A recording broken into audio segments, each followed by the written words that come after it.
There's a number buried deep inside a Nigerian government trade report that once you see it, you cannot unsee it. The Federal Republic of Nigeria officially declared that it exported 64 kilograms of gold. That is about the weight of an average adult man. For context, the tiny nation of Burkina Faso exported over 70 tons that same year. Ghana exported over 130. But Nigeria, the largest economy in Africa, sitting on top of some of the highest grade gold deposits on the continent, reported 64 kilograms. But independent analysis tells a very different story. When researchers examined satellite imagery, cross-referenced custom data from importing countries, and consulted mining engineers on the ground, the estimate for Nigeria's actual gold production was not 64 kilograms, it was over 16,000. Now, we spent months digging through academic papers, intelligence reports, trying to answer this one question. Where did all of that gold go? Where does 16,000 kilograms of gold disappear to every year? And what we found was not a simple answer.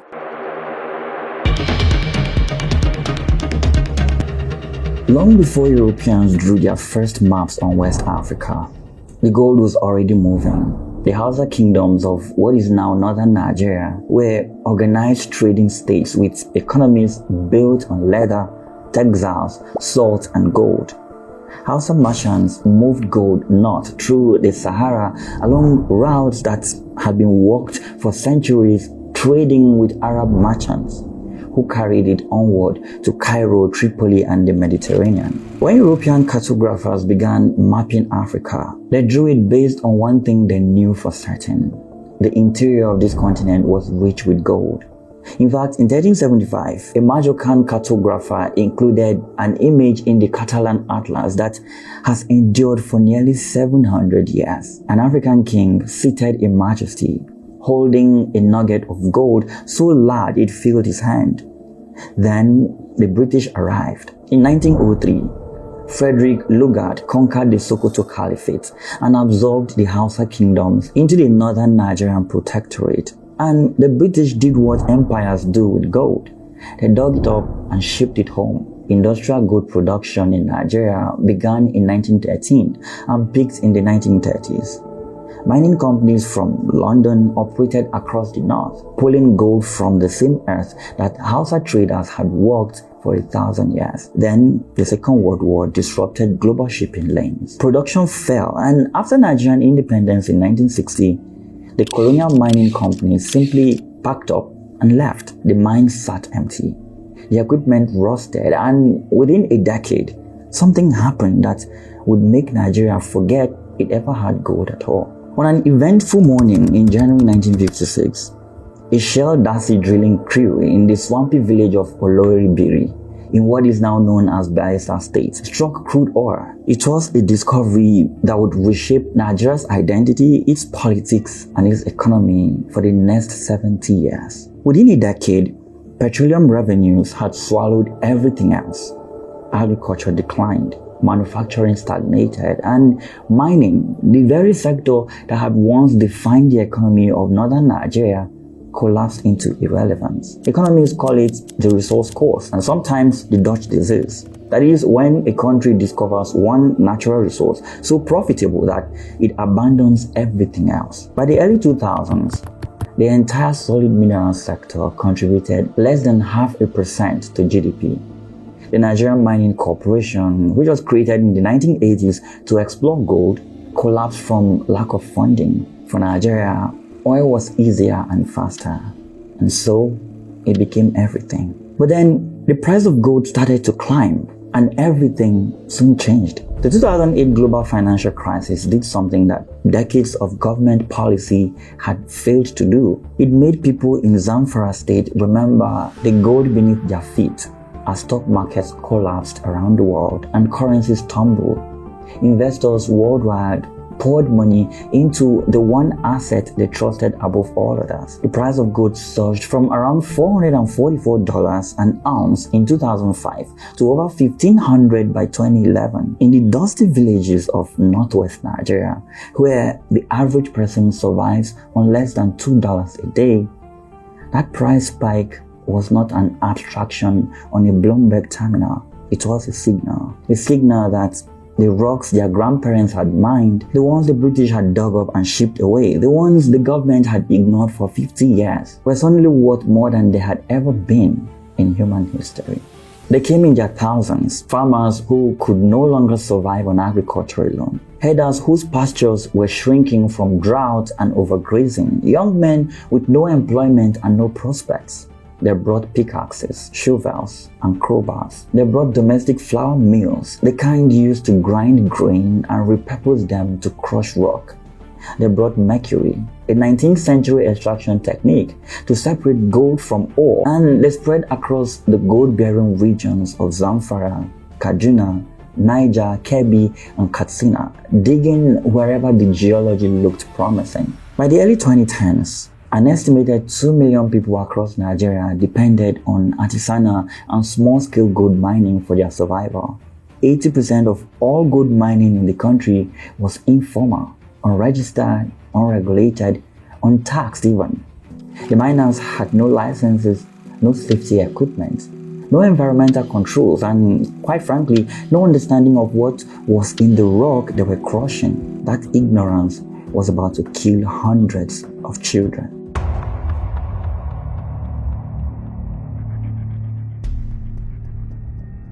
The first sign that something was wrong came not from a government agency or a mining inspector. It came from a team of doctors who were in Zamfara for something else entirely. You see, in March 2010, a disease surveillance team from Doctors Without Borders was working in Zamfara state on a routine immunization program. Village leaders approached them with an unusual request. Children were dying, they said, dozens of them. The deaths were sudden and violent. There were seizures, uncontrollable vomiting, convulsions, and then death, sometimes within hours. The villagers believed it was an unusually lethal strain of malaria. Some thought it was meningitis. The MSF team began testing. Anti-malarials didn't work. Antibiotics didn't work. Anticonvulsants barely helped. Over 2 months in just 4 small villages in the local government areas of Anka and Bokoyom, nearly 300 children under the age of 5 presented with these symptoms. The mortality rate was 48%. Nearly half the children who fell sick died. Then the blood test came back, and the MSF team realized they were dealing with something that had never been seen at this scale in recorded medical history. The children weren't dying of malaria. They had lead poisoning. Their blood contained lead at concentrations that were almost incomprehensible. The average blood lead level among tested children was 149 micrograms per deciliter. To understand what that number means, you need one reference point. The international health standard for the maximum acceptable level of lead in a child's blood is supposed to be 5 micrograms per deciliter, but these children were at nearly 30 times that limit. And that was the average. Some children tested at 300, 400. The worst recorded cases reached 900 micrograms per deciliter. At those concentrations, lead doesn't just damage the brain, it destroys it. Neurological function collapses, organs fail. Death can come in days. The source of this lead was traced within weeks. The gold ore in Zamfara is geologically unusual. Unlike most gold deposits, it is laced with extraordinarily high concentrations of lead. In some areas, the lead content of the rock reaches 10%. When villagers crushed this ore using floor mills, they generated enormous clouds of fine lead dust that settled on every surface, on cooking utensils, on sleeping mats, on the ground where children played. So when they processed the ore in their courtyards, the lead contaminated the soil of their homes. Children ingested it, they inhaled it, they absorbed it through their skin. And because children's bodies absorb lead far more efficiently than adults, and because their developing brains are catastrophically vulnerable to the metal, the children died first. Over 400 children under the age of 5 died before the crisis was even identified. 17,000 people across the region were poisoned. It was and remains the worst mass lead poisoning in modern history. And it happened not because of a factory or a chemical plant, but because desperately poor families were crushing rocks in their backyards to find gold they could sell for a few dollars. The international response was quite significant. MSF built clinics in the affected villages, providing a treatment that removes lead from the bloodstream. Between 2010 and 2013, the remediation effort drove average blood lead levels in the treated children from 149 micrograms per deciliter down to around 15. But here's the fact that transforms this from a tragedy into an indictment. 14 years after 400 children died, the mining never stopped. A study published in 2025 analyzing soil and water samples collected from active mining sites in Anka and Maro in 2024 found heavy metal contamination, lead, cadmium, copper, zinc, still exceeding safe ecological and health limits. Now, I want to be honest about something. When I first started this investigation, I thought the lead poisoning crisis would be the darkest chapter of this story. I thought this documentary would be about environmental devastation and government negligence and the human cost of unregulated mining. And it is about all of those things. But they are only the first layer. While MSF doctors were treating dying children in Zamfara, and while Terra Graphics engineers were scraping lead-contaminated soil from village courtyards, something else was happening in those same gold fields. Someone had noticed that the mines of Zamfara were quite valuable. But this wasn't someone with a shovel and a flour mill, someone with AK-47s. The violence didn't begin with gold. For generations, the semi-arid savannas of northwest Nigeria have been shared uneasily between two communities. The Hausa, who are predominantly farmers, and the Fulani, who are predominantly pastoralists. It was never a simple coexistence. Competition over land and water was a constant pressure, worsened by droughts, population growth, and a slow southward march of the Sahara. Cattle would trample crops, farmers would block grazing routes. Disputes would flare up, sometimes violently, and then subside. It was a rhythm that had been repeated with variations for centuries. But in the early 2000s, that rhythm broke. Cattle rustling, which had always existed at low levels, began to escalate in Zamfara and neighboring states. Herders accused farming communities of stealing their livestock. Farming communities accused herders of allowing cattle to destroy their fields. Both sides began arming themselves, and both sides began looking for allies outside the law. Local communities in Zamfara formed vigilante groups called Yansakai, loosely organized armed citizens who appointed themselves to recover stolen cattle and punish thieves. The Yansakai operated outside any legal authority. They answered only to village leaders, not to the police, and their methods were quite brutal. A group of Yansakai vigilantes killed a pastoralist leader in Zamfara state. The details of this killing vary depending on the source, but the consequences do not. That extrajudicial killing was a match dropped into a dry forest. Armed Fulani groups retaliated. The Yansakai struck back, and what had been a cycle of low-level rural violence ignited into something no one could have predicted. Within months, the attacks grew larger, more organized, and more lethal. Armed groups that had started as cattle rustlers began acquiring heavier weapons. They expanded their territory. They recruited fighters from outside Nigeria, from places like Niger, Mali, and Chad, including Tuareg fighters with connections to rebel groups across the Sahel. But here is the part of this story that matters most for understanding what happened to Nigeria's gold. You see, somewhere between 2016 and 2019, these armed groups stopped being just cattle rustlers. They discovered something. They discovered that the same territory they were fighting over, the forests and savannas of Zamfara, the border regions of Kaduna and Katsina, it contained something worth far more than livestock.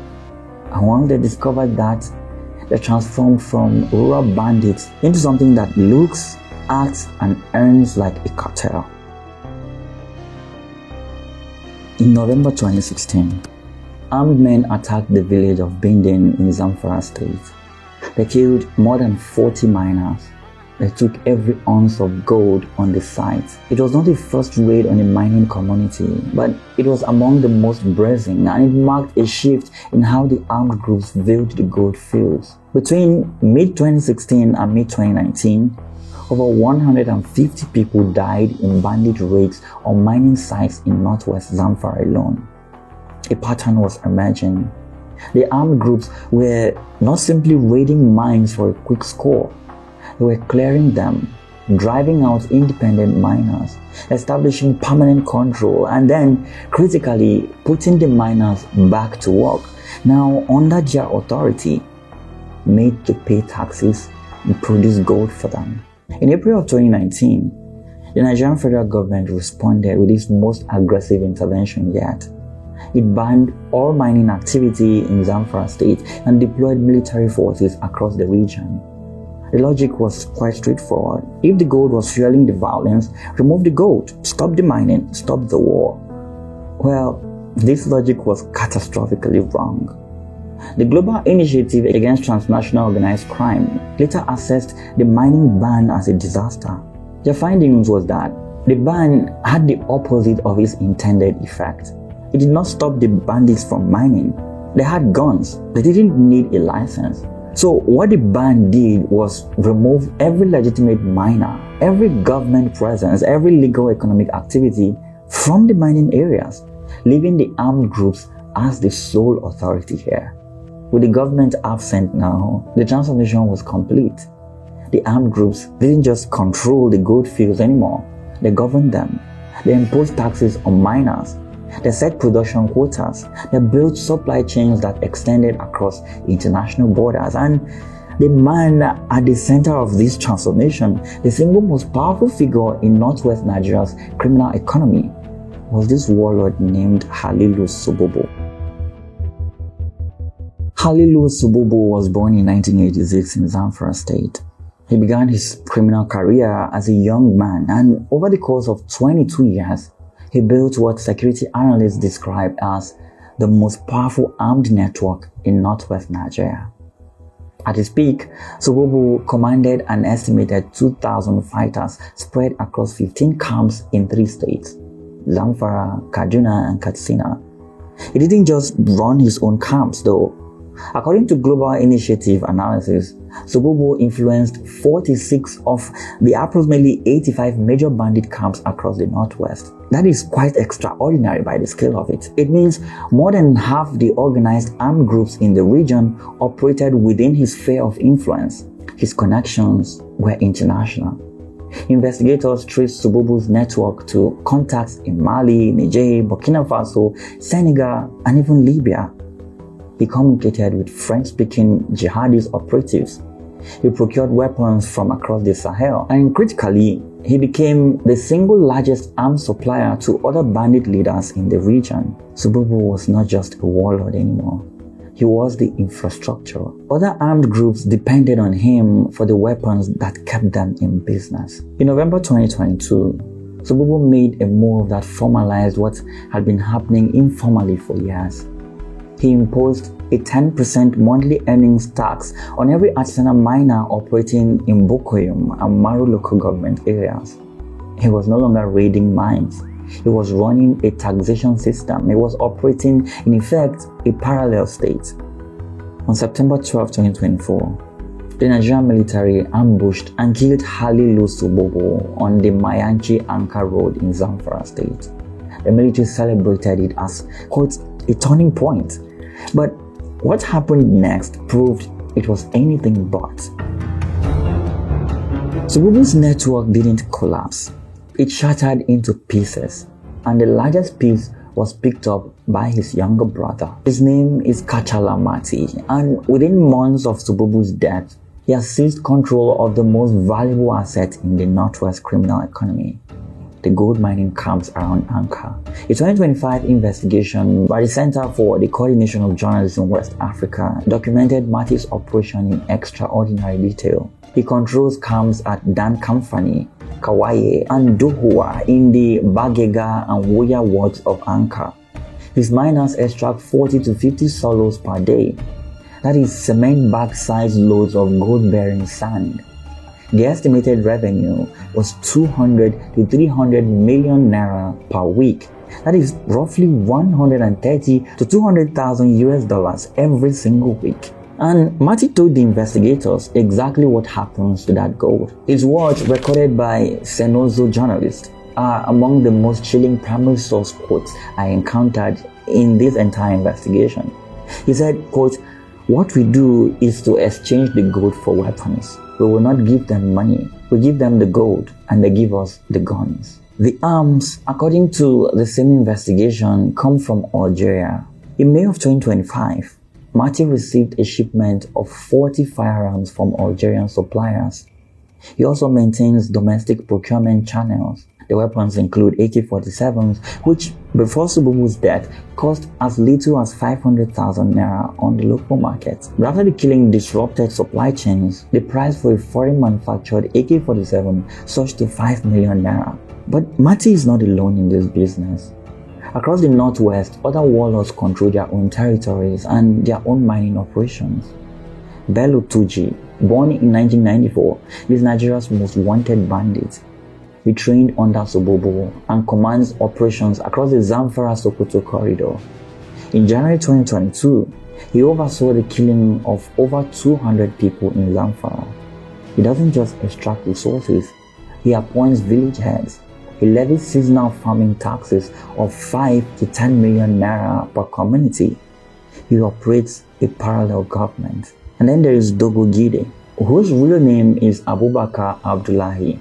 He commands over 1,000 fighters across 4 states and possesses anti-aircraft weapons. His forces have forged operational ties with Ansaru, Al-Qaeda's West African franchise. There are at least 80 to 120 distinct armed gangs operating in the northwest alone, with a combined force estimated between 20 and 30,000 fighters. This is not a single insurgency, it is an ecosystem, and gold is the nutrient that feeds it. You see, between 2010 and May 2023, the Armed Conflict Location and Event Data Project recorded approximately 13,485 deaths from banditry in northwest Nigeria. In 2019 alone, 1,075 people were killed, more than were killed that year by Boko Haram, armed robbers, and kidnappers combined. In 2021, the death toll exceeded 2,600 in a single year. And between 2018 and 2023, in just 2 states, that is Zamfara and Kaduna, banditry killed 4,758 people. That figure surpassed the combined death toll from Boko Haram and ISWAP in the entire Northeast during the same period. The violence is accelerating. The displacement numbers mirror the killing. In September 2019, the International Organization for Migration accounted 210,000 internally displaced people in the Northwest. By October 2022, that number had swollen to over 1 million people. This is the war beneath Nigerian soil. It is funded, sustained, and escalated by gold. So, at this point in the investigation, I thought I had the answer. Nigeria's gold is controlled by armed groups, warlords who mine it, tax it, and trade it directly for weapons, and that is true.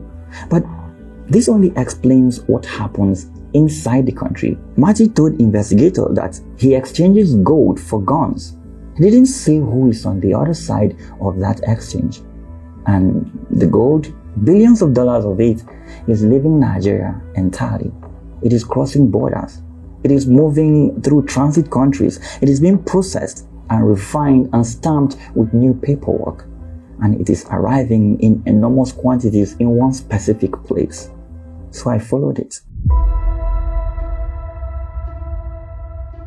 The Swiss research organization SwissAid published the most comprehensive analysis of Nigerian gold smuggling ever compiled.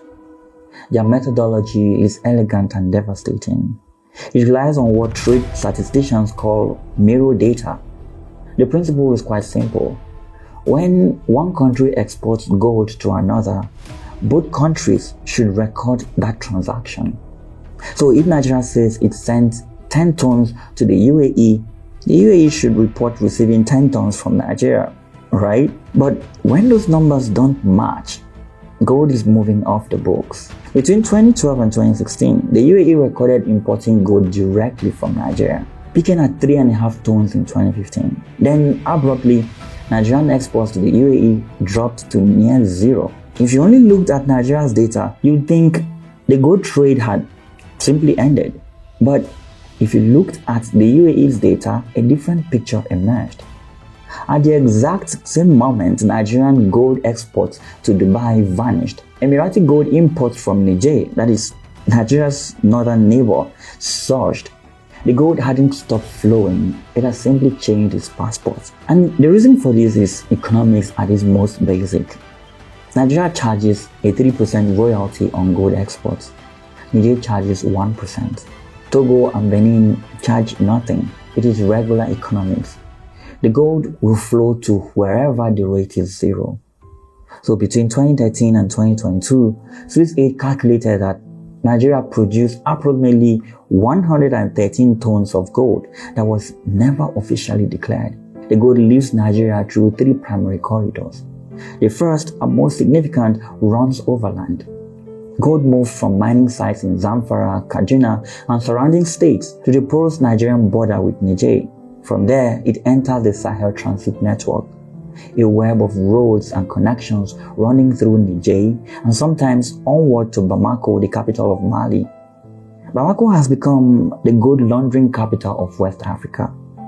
The city hosts more than 140 gold trading houses. These houses are known as comptoirs, most of them unregistered. Gold arrives from Nigeria, Senegal, Burkina Faso, Guinea, and Sierra Leone. It is consolidated, recast into bars, and then moved onward to the Gulf. Couriers board commercial flights with gold bars in their hand luggage. They pay off custom officials and airport security. The amounts are quite staggering, and the destination is almost always the same: Dubai. The second route runs through Togo and Benin, both of which charge zero royalties on gold exports and maintain minimal customs enforcement. The third route involved private aircraft flying directly from Nigeria to the UAE, a channel that Nigeria's former Minister of Mines and Steel publicly acknowledged. Now, what makes all of this possible is the infrastructure of absence. Nigeria has approximately 1,000 illegal border entry and exit points. Women and girls as young as 12 are used to transport gold and weapons across the crossings because they attract less scrutiny from the security forces that do exist. The smuggling network does not need to be sophisticated. It just needs the state to be weak, and the state is, well, very, very weak. This is the Dubai Gold Souk. It is one of the largest gold markets on earth. And if you are carrying undeclared African gold and you want to convert it into legitimate internationally tradable assets, this is where you come. Because Dubai has built what is, from the perspective of gold smugglers, a perfect system. Neither customs officials, nor banks, nor gold buyers in the United Arab Emirates require importers to provide certificates of origin for gold. There are no limits on untraceable cash transactions related to gold purchases. There is no minimal regulatory oversight of local souks and refiners. Dubai does not ask where the gold came from. That is the value proposition. The scale of what flows through Dubai is almost impossible to overstate. Between 2012 and 2022, the United Arab Emirates imported 2,569 tons of gold from Africa that was never declared by the exporting countries. It is in essence a phantom economy, a flow of wealth from Africa to the Gulf that exists entirely outside any regulatory framework, any tax authority, any accountability mechanism whatsoever. But Dubai is not the final destination. The gold is refined in the UAE and then re-exported again.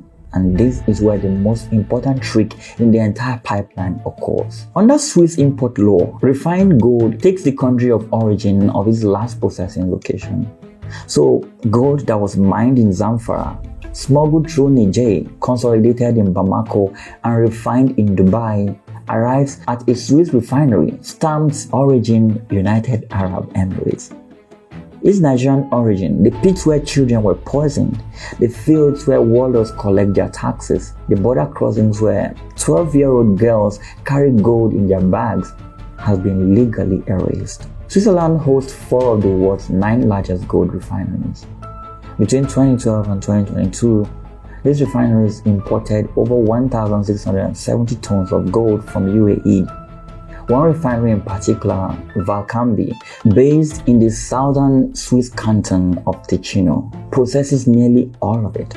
In 2025, Swiss Aid reported that Valcambi would not appear in Switzerland's planned responsible sourcing registry. The refinery declined to meet the transparency criteria. It is processing billions of dollars worth of gold of unknown African origin, and it has chosen not to participate in the one mechanism designed to ensure accountability. So now I had the complete picture of the pipeline. I knew how the gold moves. I knew who moves it. I knew how its origin gets laundered. I could trace it from a pit in Zamfara to a certified bar in a Swiss vault. But there was just this one question I still couldn't answer. And it was a question that had been nagging at me since the beginning of this story. Nigeria is not a small country. It is not a weak country. It has the largest military in West Africa. It has intelligence services. It has a mining ministry, a customs authority, a financial crimes commission. It has spent billions of naira on military operations in the northwest. And yet, the smuggling continues. The mining continues. The violence continues year after year. How is this possible? How is it possible that a system this large, this destructive, this well-documented continues to operate in a country with functioning institutions? Well, unless, of course, the people running those institutions don't want to stop it.